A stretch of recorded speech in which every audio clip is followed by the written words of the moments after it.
Welcome to Nadia's ASMR Shower Hour. I'm just gonna sit here catching up on all the news I missed as they were developing. Having my cup of coffee, my decaf coffee, highly recommended. There you go.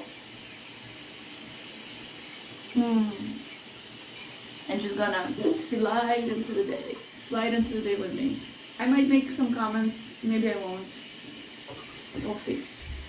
Enjoy.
I think I'm going to watch the Caroline Levitt press conference from today.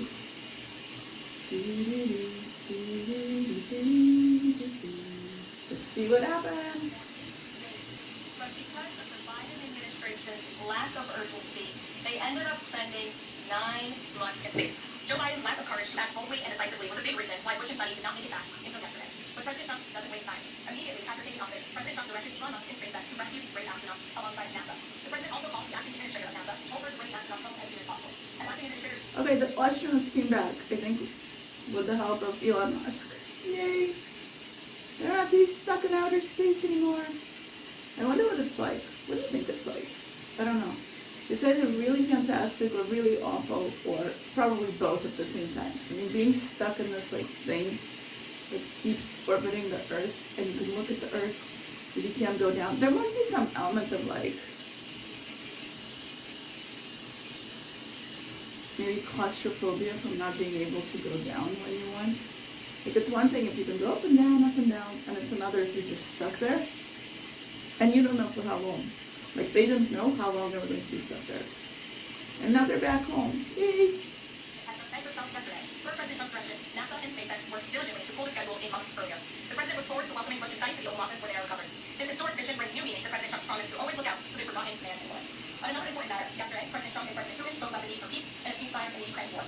Both leaders agreed this conflict needs to end and lasting peace. They also stressed the need for improved bilateral relations between the United States and Russia. President Trump also spoke with President Zelensky this morning to... Trump and Putin spoke, agreed that there needs to be a ceasefire and long-term lasting peace and better relations between Russia and America. Then Trump spoke to Zelensky. Both Russia and Ukraine in terms of their needs and requests. As President Trump has said repeatedly, the precious lives and money that both Ukraine and Russia have been spending in this war better spent on the needs of their people. This terrible conflict would have never started with President Trump. Trump said that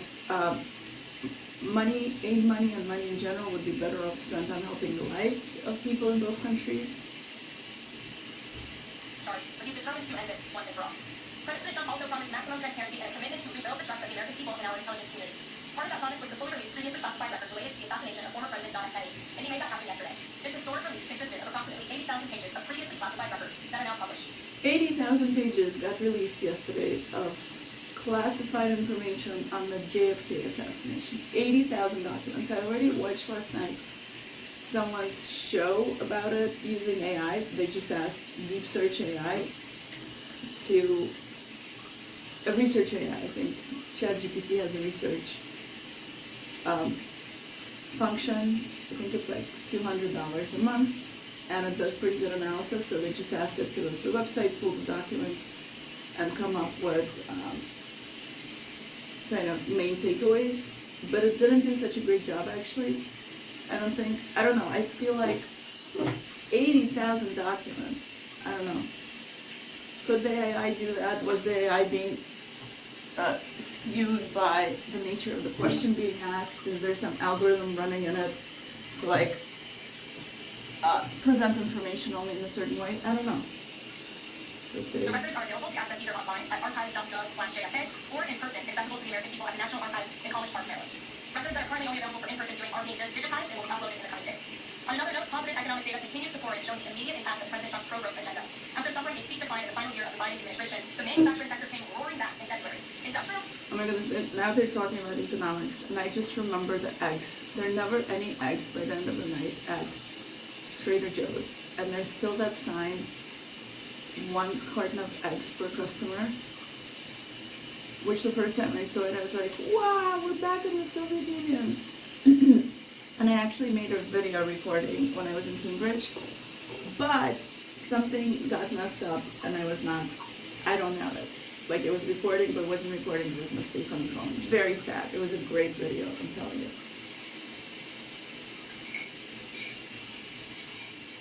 So let's see what keeps happening with the eggs. Already the price of the eggs has went down, supposedly. In New York, though, prices for everything keep going up for some reason. Production surged in February, but numbers 3 times at a greater 3 times rate than the expectations for its highest ever recorded level. And President Trump's laser focus on massive deregulation and unleashing our domestic energy industry is leading to severely more American bottom lines. As Newsweek summed it up today, gas prices are plummeting under President Trump. And the Trump administration continues to make American communities safer through our ongoing mass deportation campaign. Gas prices are plummeting. Deportations are continuing. Yesterday, FBI Director Patrick Bell announced the agency captured another fugitive from its 10 most wanted list, securing the extradition of Francisco Javier Roman Bartela, a key senior leader of the brutal MS-13 gang. And the brave men and women of ICE also arrested a number of dangerous aliens across the country in recent days. You'll see it on the screen. ICE San Francisco just arrested a citizen of Guatemala convicted of sexual battery. ICE New Orleans arrested a citizen of Ecuador convicted of rape in Suffolk County, New York. ICE Atlanta arrested a citizen of Mexico convicted of assault by strangulation. ICE Dallas arrested a citizen of Mexico convicted of assault with a firearm and rape with a foreign object. And ICE Houston... ICE has been catching people, I think, who were raping people and like assaulting people, and I don't know if I heard murder or not, probably. This is scary. Like when they start announcing what these people did that they're catching, it becomes real. Because otherwise it's just like, you're a person, I'm a person, we just like live, we don't do things like that. And so, when it's like amorphous, when it's being called crimes or violent assaults, it's like, it isn't, thank God, something that most of us have experienced with, but when you actually start hearing what these people have been doing, it's terrifying. It's terrifying. It is like an attack on our country. It's just domestically. It isn't from, like, we've been infiltrated. Oh my goodness. Wow. Arrested citizen of Guatemala convicted of indecent sexual contact with a child in Texas. These are heinous criminal alien monsters who the previous administration allowed to fly into our country. And every time President Trump and his team support one of them, our country becomes safer. Finally, before I open it up to questions, I want to tout how successful our efforts have been in filling out President Trump's administration. There has been a record number of 281 Senate confirmed nominations already, with another 280 in process. Here at the White House, OPM and GSA, we have filled 100% of the total number of slots, and this is a record number of placements in the first 58 days of any administration, and a testament to the caliber and the sheer quantity of talented people who want to work for President Trump to make America great again. Here in our new media feed today, we have Katie Pavlich. Katie is the editor of townhall.com, which is a subsidiary of Town Hall Media. The leading conservative news and opinion outlet based right here in Washington, D.C., with writers and journalists reporting around the country. Last year, Town Hall Media had 60 million unique users and 1.4 billion page views. Homeland Security Secretary and also our Secretary of State, Marco Rubio. Since you brought up the judges, I would like to point out that the judges in this country are acting erroneously. We have judges who are acting as partisan activists from the bench. They're trying to dictate policies from the President of the United States. They're trying to clearly lowball this administration's agenda, and it's unacceptable. As the President said last night, we will continue to comply with these court orders. We will continue to fight these battles in court. But it's incredibly apparent that there is a concerted effort by the far left to judge Trump, to take judges who are clearly acting as partisan activists from the bench in an attempt to derail this president's agenda. We will not allow that to happen. And not only are they usurping the will of the president, the chief executive of our country, but they are undermining the will of the American public. Tens of millions of Americans who duly elected this president to implement policies that are coming out of this White House. One more question. Senator Martin said yesterday that he was united Democrats working against Americans who quote, that I did this, I made my money all by myself, I'm here to government, take my money from me, or I build my company with my bare hands, I'm here to government, tell me how to treat my customers. What is the president's response to this upcoming tax agenda and for fund that? Well, we certainly hope that Democrats oversight pour more money into the pockets of the American public. The president has made it incredibly clear that he is committed to tax cuts. He is committed to passing state reconciliation taxes later this year, ending their taxes on tips, taxes on overtime, their taxes on social security for our working seniors. And we encourage everybody on Capitol Hill to support that when it comes to the finish line, especially Democrats who clearly need a boost from the American public right now. Their approval are at an all-time record level. Thanks for being with us, Katie. Garrett. One other question on politics, President. You said that mass deportation capability would continue. But you asked this flight specifically. Will this flight still Southward continue? Or is it being we don't have any flights planned specifically, but we will continue with the mass deportation. And I would just like to point out that the judge in this case is essentially trying to say that the president doesn't have the executive authority to deport foreign terrorists from our American soil. That is an egregious abuse of the bench. This judge does not have that authority. It's the opinion of this White House and of this administration. That's why we're fighting this in court.